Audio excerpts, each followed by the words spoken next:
वर्धमान नामक एक राज्य में एक व्यापारी रहता था। राज्य में उसका इतना मान सम्मान था कि राजा ने उसे राज्य अधिकारी भी बना दिया। अपनी पुत्री की शादी में व्यापारी ने राजा और सभी मंत्रियों को बुलाया और उनका खास आव भगत की। जब वह मेहमानों की देख रेख में व्यस्त था, तब एक शाही नौकर राज परिवार के लिए रखी कुर्सी पर बैठ गया। व्यापारी को बहुत गुस्सा आया। उसने नौकर का बहुत अपमान किया। नौकर रात भर इस अपमान का बदला लेने की सोचता रहा।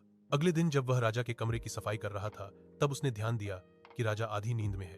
तब वह बुदबुदाया, व्यापारी की हिम्मत कितनी बढ़ गई है। बिना आज्ञा पूरे महल में घूमता रहता है और सब पर रौब जमाता है। यह सुनकर राजा चौंक कर उठ गया और उसने नौकर से कहा, यह क्या कह रहे हो? नौकर बोला, राजा साहब, मैं रात भर नहीं सोया। पता नहीं नींद की खुमारी में क्या बोल गया। आप मेरी बात पर ध्यान मत दीजिए। पर राजा को यकीन हो गया कि उस नौकर ने जरूर कुछ देखा है। अगली बार जब व्यापारी महल में आया तो राजा के आदेश अनुसार सिपाहियों ने उसे अंदर जाने से मना कर दिया।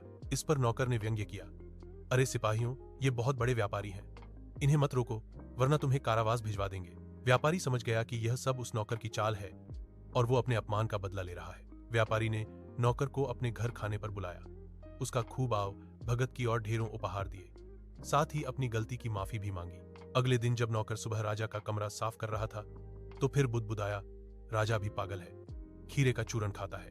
राजा फिर चौंक कर उठा और नौकर से पूछा, ये तुम क्या कह रहे हो? तुमने कब मुझे ऐसा करते देखा? नौकर ने जवाब में बोला, महाराज, मैं रात में सो नहीं पाता, इसलिए नींद की खुमारी में जाने क्या बोल देता हूँ। आप मेरी बातों पर ध्यान मत दीजिए। राजा समझ गया कि वह नौकर की किसी भी बात का भरोसा नहीं कर सकता। उसने व्यापारी को आदर के साथ फिर से दरबार में बुला लिया। दोस्तों, इस कहानी से यह नैतिक शिक्षा मिलती है कि हमें किसी को भी छोटा और कमजोर नहीं समझना चाहिए।